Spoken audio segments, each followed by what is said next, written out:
I'm Beatrix from BtrixDsigns, and I want to welcome you to the Cozy Fall Make-Along of 2022, hosted by Noors Knit and Knitting with Chopsticks.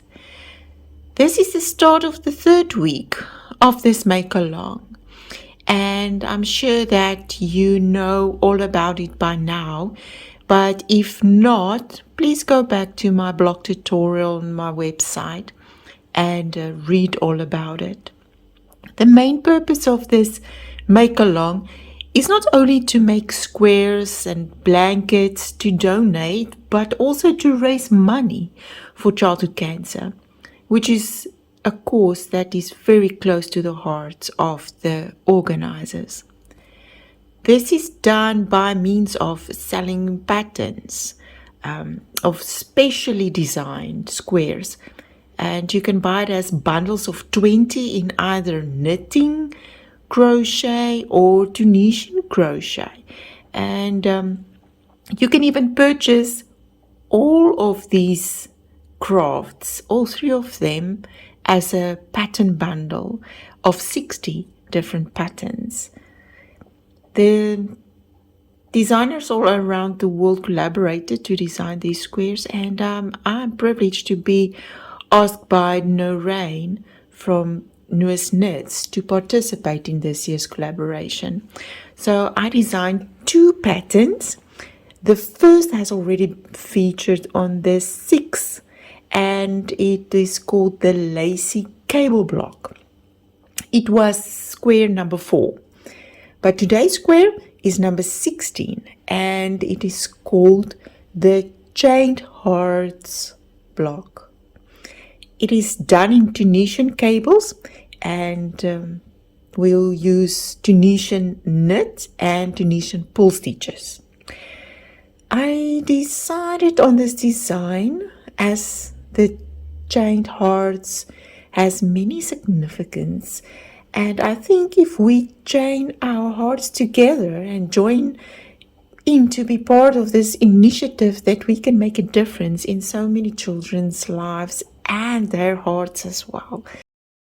In this video, I will only explain the instructions of making the cables, as I included a complete diagram to make the understanding of the written instructions easier for you. So the pattern is not that difficult if you understand how to make cables, and if you are able to read the diagram, I am sure that you will have no trouble in making this design, even though you might think that it can be a little bit challenging. It is not. Here is a finished sample block that I made, just to show you what it looks like when it is done. And you can see the hearts that is formed by the cables, and in the center is the chains, and that is where I decided to call it the Chained Hearts block. Let's just have a look at the pattern itself, what we need. You will know by now that we use worsted weight yarn, and we will use an 8mm or size L11 for the US crocheters.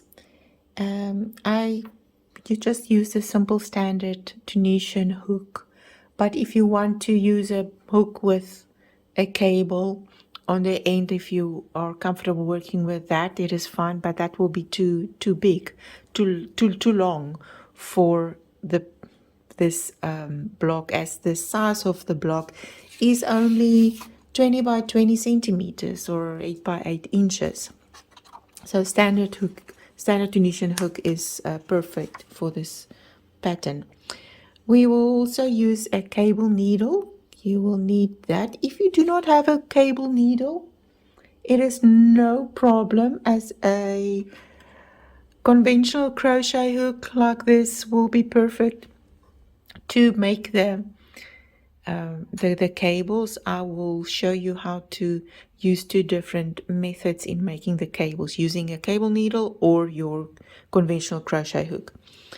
And then place markers. I use one place marker at the start of each cable row, just so that I can keep count or don't lose my row count to make my cable rows. It's just helpful to do it that way. Then our abbreviations.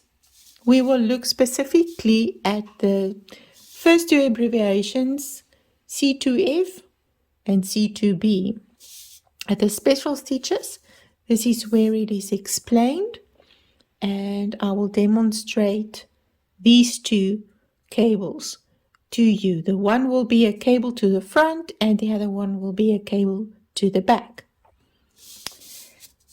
Then pattern notes are always important to read, but there's nothing very strange or very important that I did add here, the pattern notes, as I make use of sticky notes during my instructions to show you important notes. I just feel it's easier to have it during your instructions, have a little note to remind you of an important step or tip or trick that you have to take care of during your construction of the pattern. To turn back, this pattern is worked in a multiple of 25 plus 7. Now I can show you the diagram I made for you for this pattern, and you will see how I indicated the stitch repeat, and I have a row repeat, but I have the complete diagram of the square, as it will be the complete size of 20 by 20 centimeters or 8 by 8 inches, whichever terminology you are using. Pattern notes. Something that is important, but I will mention that during my demonstration, is when working a return pass of a cable row, make sure to close each stitch separately and in the correct order. And when I demonstrate to you, you will understand what I mean. That when you do a cable, as you return, sometimes the stitches overlap in the way that the cable is pulling your stitches on the hook. And during demonstration, I will explain it to you again. This point of when working the next forward pass after a cable row, make sure you are working into each stitch of the cable section. Do not skip or work in more than one stitch simultaneously. And that is also something that I will demonstrate when I show you how to make these cables, so that you understand this better. During the instructions, this step is omitted for the start of the forward pass and should be considered. Skip the first vertical bar. Now, if you are used to or familiar with Tunisian crochet, yet you know that first loop on your hook is counted as the first stitch. And I will not mention it in my instructions, as I assume that you will know that it's a first loop and you already start to work from the second stitch onward. The return pass for each row is worked exactly the same and is worked as a normal return. And that is also not mentioned in the instructions, word by word. Only thing that I do, I just tell you to return. And if you do not know, you can go back to the steps explained in the pattern notes. And here is the instructions to this square, and we can start by chaining 32 and do a foundation row. The foundation row is just the normal simple foundation row where you will pick up your loops from the back bump of your foundation chain and you will do a return pass as normal. I already completed my foundation row so that we can just make this video short and not too long. I'm sure you're familiar with making the foundation row, but what I'm going to do now is explain to you how these cables are worked from the explanation in the special stitches, and then we will do our first row. As in the first row we will already do a cable to the back and a cable to the front. It's very similar to knitting, if you are familiar with knitting terminology of cables. And Tunisian cables, the pattern and instructions are written very similarly. So C2F means a cable to the front, which means when you cross the cable will cross on the front of your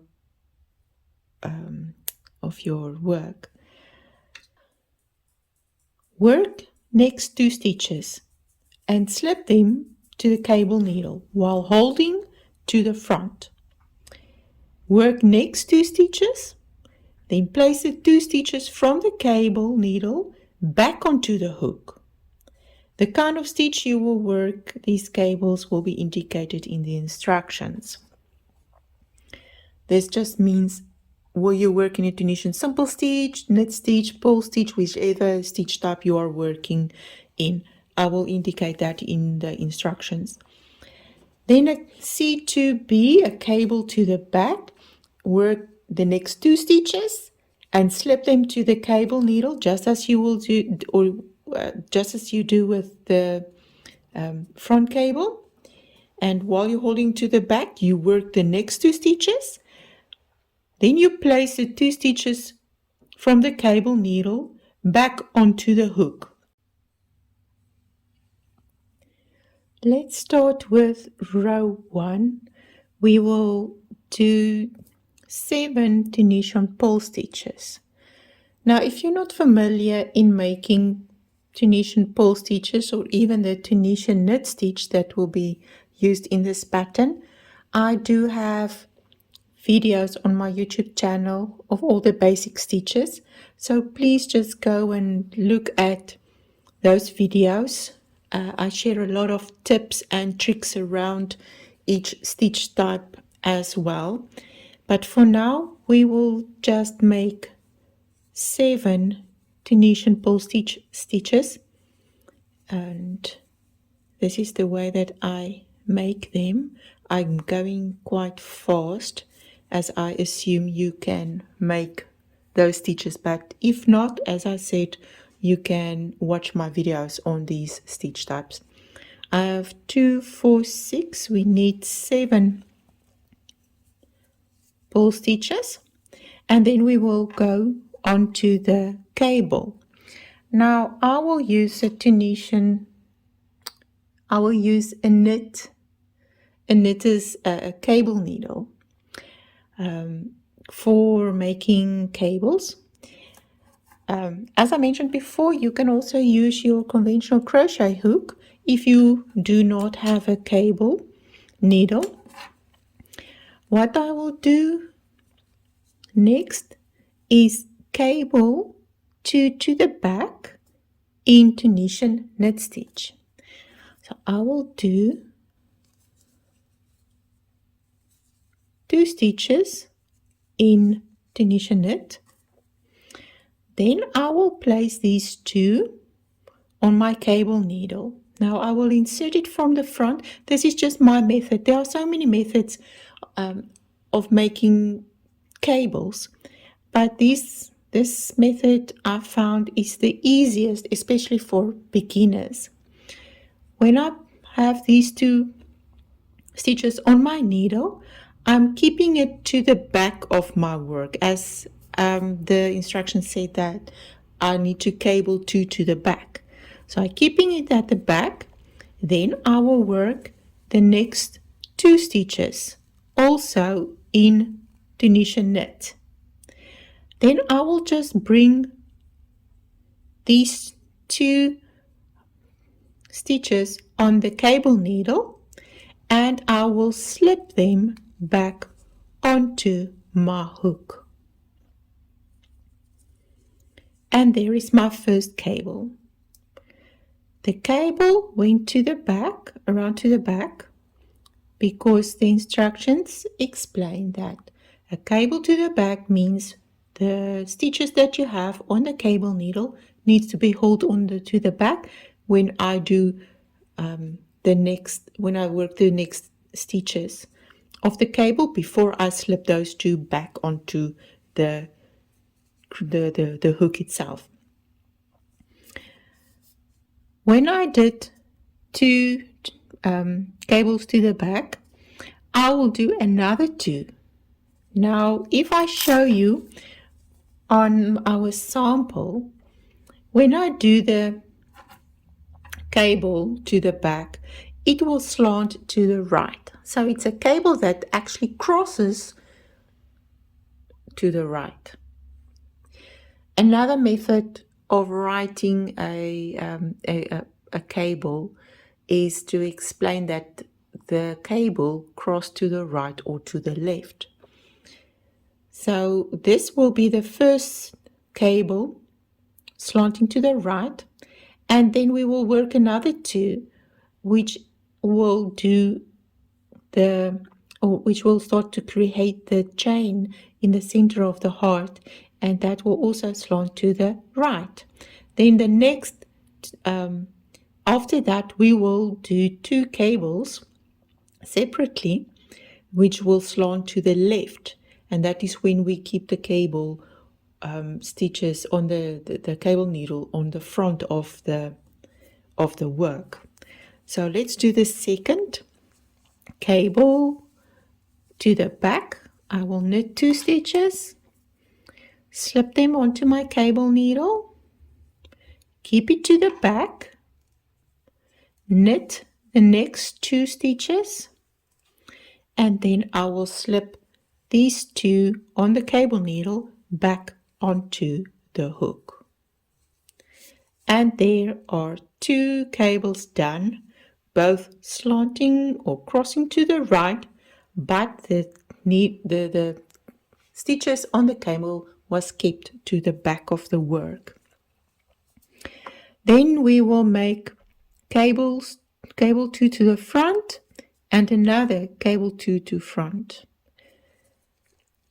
And this is the 2 stitches that I will slip onto my cable needle. Now, instead of keeping this needle with the stitches to the back, I will keep it on the front, so that when it crosses the next 2 stitches that I will knit, it will cross over to the left. Slip these 2 back onto the hook. This can become a bit tight, but as you go, you will get used to making cables. Cables create such beautiful patterns, as you can see with these hearts. It's amazing how you can actually just play with motifs when you do cables. The next 2, slip 2 stitches onto your cable needle, knit the next 2, and then the 2 on the cable needle you will slip back onto the hook. I made these 2 tight. You see, when your cable needle is a little bit thin, it can make those loops on your hook much smaller, This is not the right thing to actually do using a much smaller cable needle. Preferably, it's better to use a cable that's close to the thickness of your hook that you are working in. But for now, I'm using a smaller cable because I'm generally so used to making cables that it's not really a problem for me. But during this demonstration, I slip on my tension on the loops. I'm just going to check here. I have 1, 2, 3, 4, 5, 6, 7 stitches left before I do the last stitch, and that is where I will pull the last 7, and the last stitch at the end I will just work it as I will normally close my or work my last stitch on the hook. So let's just pull these two. Yeah, these loops are now very tight, but let's work through them. 2, 3,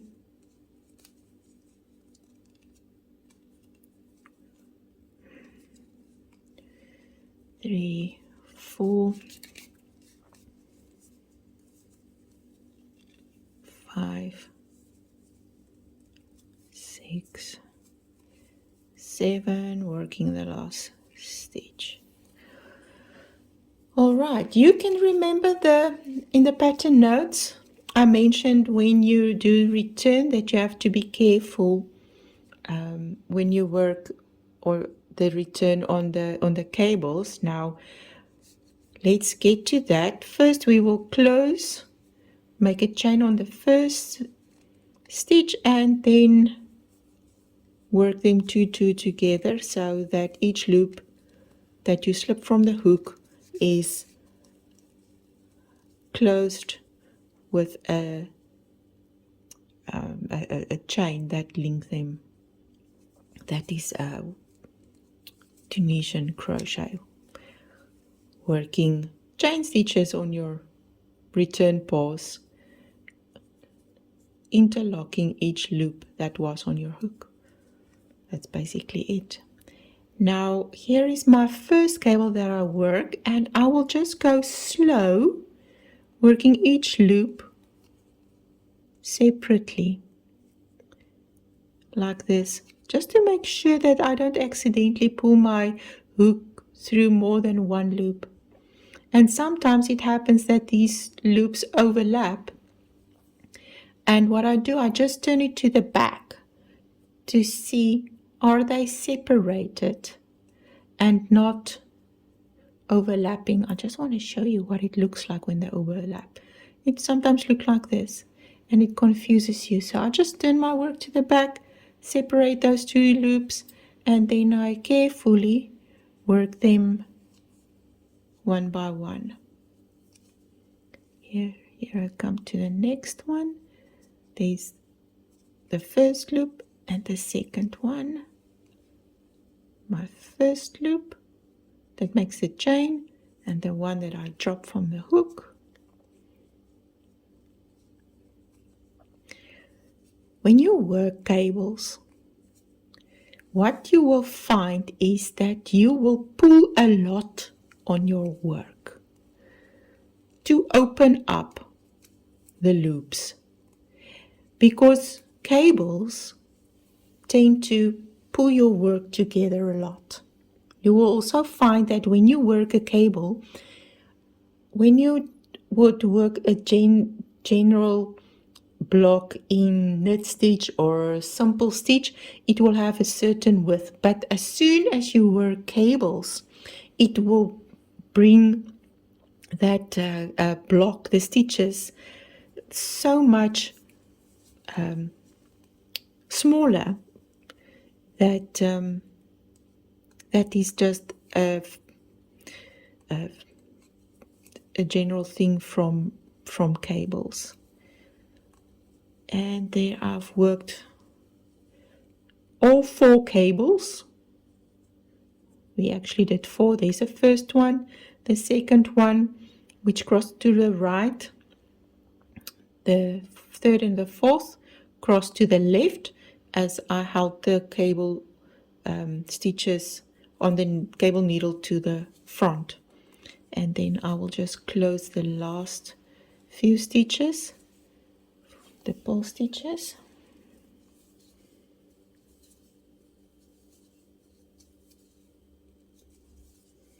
There you go. We can move on now to the next row, row 2.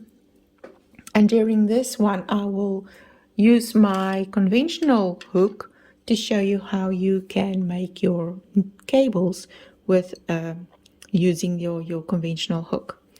We will start again with pull stitch 7, 1. I prefer to tuck my first few stitches a bit. This is just a tip. When your first stitch on your right side tends to open up more than your left, and it widens more than your left side, that usually happens to me. I do have a video called Troubleshooting, and in there I explain to you exactly why this is happening, and I give you a few tips on all the problems and issues that we tend to experience during Tunisian crochet, how to overcome that. Now, in row 2 will not be a cable row. We will cable only every second row.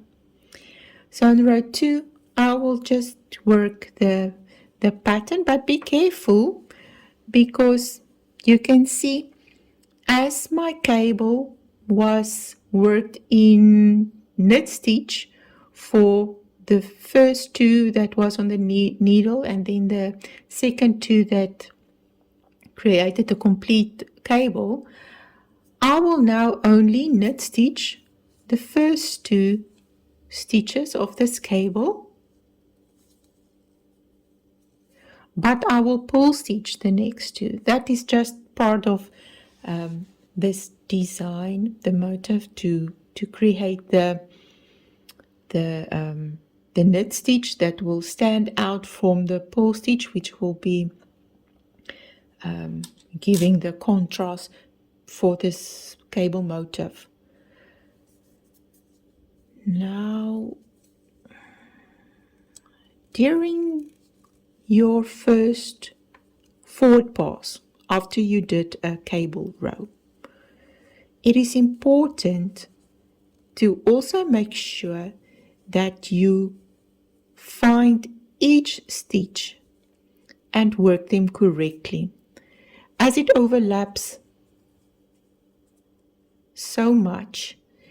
You can easily insert your hook through one and through another stitch, especially working the knit stitch that needs to go through, when your hook needs to go through the fabric like this. You can easily grab the loops of different stitches. So I did 2 knit stitches, 2 pull stitches, and now I will knit 8. So this is the first one. Especially with a knit stitch, I just sometimes open up my stitches like this to make sure that I insert the hook between both that front and back vertical bars. There's the next one, the front and the back vertical bar. So I need to pull it through, and be careful for your next stitch now. So I'll just tuck it with my fingers so that I do not grab on these bars. So working this, you can see that just working slowly. Take your time. Don't be in a rush to complete your block. enjoy learning making cables, how they work. These stitches slanting to the left, sometimes those ones are also difficult to work in, but just use your fingers to open them up. I did knit stitch 2, 4, 6. I did my 8. Here I am at my last cable, opening up my cable like this. Now you will see that cables form a hole like this between those stitches that cross one another, and by pushing my finger through that hole, I can separate the back stitches from the front stitches, which also helps to find the right stitches. Now I knit stitch 8, so I have to pull the next 2. There's the first stitch, front V-bar. You see I'm keeping my finger there. It's just easier for me now to do that so that I can keep those 2 stitches separate from the rest.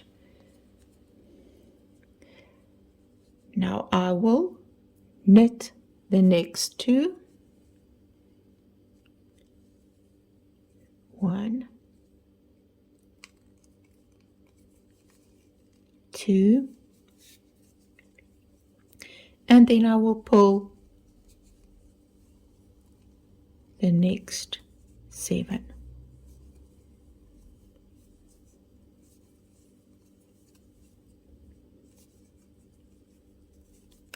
And then I will return as normal after I've done the forward.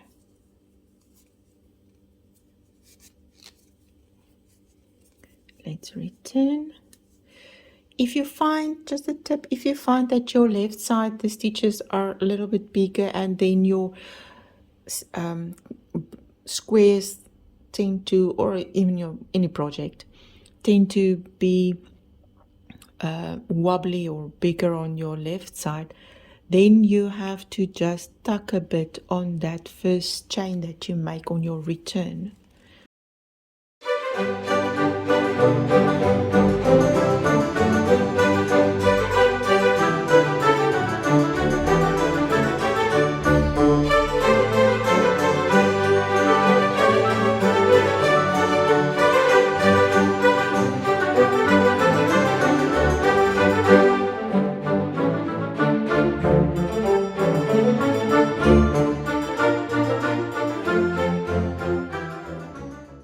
Now during row 3 we will pull 5. Let's pull 5. 1. This way of making the pull stitch is just easier for me to do than working. I can't even demonstrate my different methods because I'm so used to doing this. Keeping my hook to the back, I'm just inserting my hook and then grabbing onto my yarn and bring it forward as I pulled up my loop. But I think I do have 5 already, 2, 4, 5. All right, my next stitch I have to cable, and I'll cable it again to the back. So what I will do, I will knit stitch those 2, then I will use my hook. I'll just insert it like this. I do it from the inside of my stitches, where you saw that when I use the cable needle, I insert it from the outside. This is just my way of doing it. But what you can do is you can even use it, inserting it from the front as well. Whichever way is easiest for you. Now I have to keep this to the back because I need to cable to the back. Then I will knit the next 2 stitches.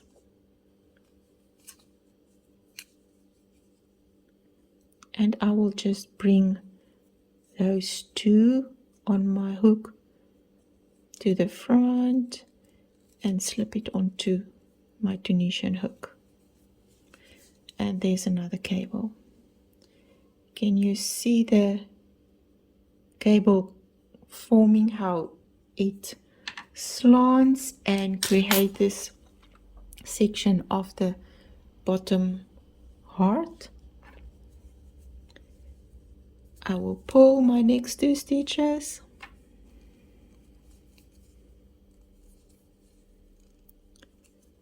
and then again we will knit 8,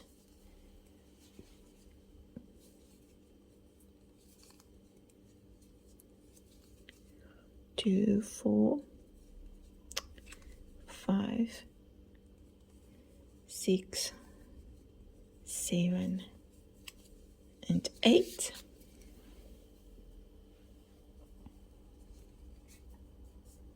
Then pull 2,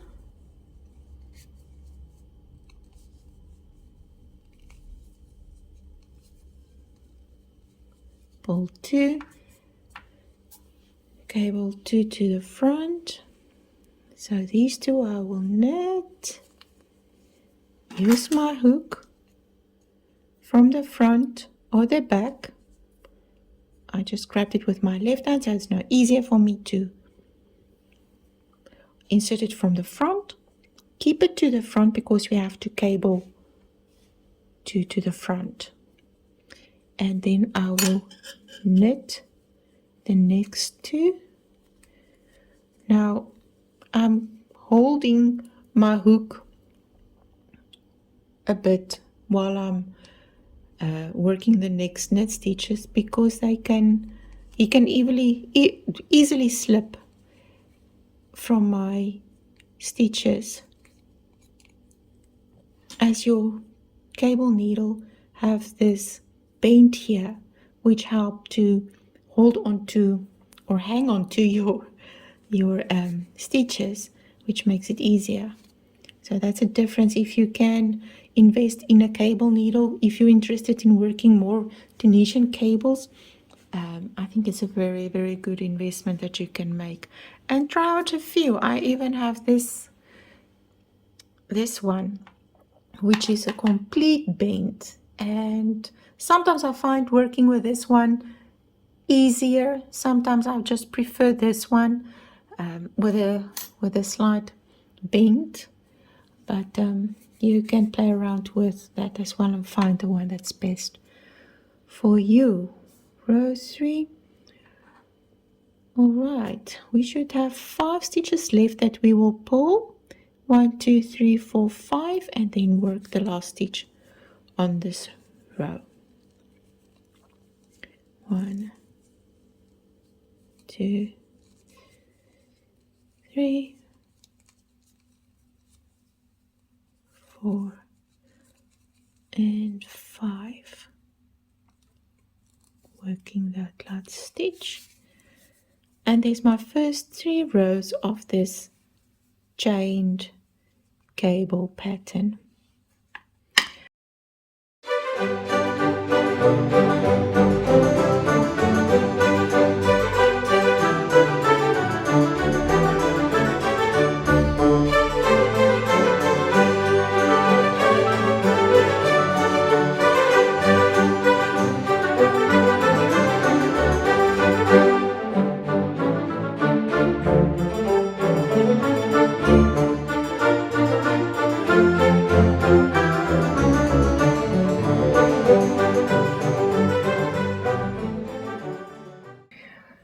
So in row 4, it's pull stitch 5, knit stitch 2, pull 4 again, And this includes 2 stitches from the cable worked on the previous row. So as I said, if you worked knit stitches on the previous row, don't assume that that next stitch will be a knit stitch as well, or a purl stitch, because the pattern will work different stitch types as your motif is evolving. Continue with knit 8, then purl 4, knit 2, purl 4, and on your 5th row it will be another cable row. 6 will not be a cable row. 7 a cable row, and you will continue. You will repeat row 8 once more, and then again repeat rows 1 to 9 twice, and then you will repeat only row 1 and 2 once. Or you can even continue working more rows, row 3, 4, but the thing is, you have to check that your square, your piece is a square. So it depends on your tension. I found that my testers making the square, some had to work more rows and some had to work less. I even found that I had to actually work 2 rows less for my square to be a perfect square. Now, if you are done, it is advisable that you do spray block your square. And for cables, it's better to do it on the back of your square, or whichever project you are making in the future when you use Tunisian cables. The reason for that is when you spray block or wet block, spray block on the front or wet block your piece, your cables will fall flat. And especially in Tunisian crochet, you will find that the cables are not so prominent as with knitting. So we have to take very good care of our cables, and to be harsh on the blocking may cause them to lose some of its beauty in that texture as it stands out. Now, to close the last row, close each stitch with a slip stitch, and you will just go according to the stitches that you worked on the previous row then. So if you made a purl, make a purl, but slip stitch, complete it, the purl stitch as a slip. You will not cut the yarn after you close the last row. You will go directly in working your edge, and you can see what I did on this edge, that just as I did on my other block, the lacy cable block. I worked in the back loops of the stitches on the sides so that it can create this extra reach on the edge, just to frame it a bit, make it a bit more interesting. So yeah, this is just a quick demonstration showing you how to work a cable, and I hope that you continue. If you have any problems, please, on my website you can contact me by sending me an email. I do have a contact option on my website. You can even leave a comment on the video, and if you struggle, I will be more than willing to help you, but I'm sure you'll be fine. Tunisian cables are very exciting, and Yeah, I hope you enjoy this. Thank you for watching. Thank you for being part, and enjoy the rest of this make along.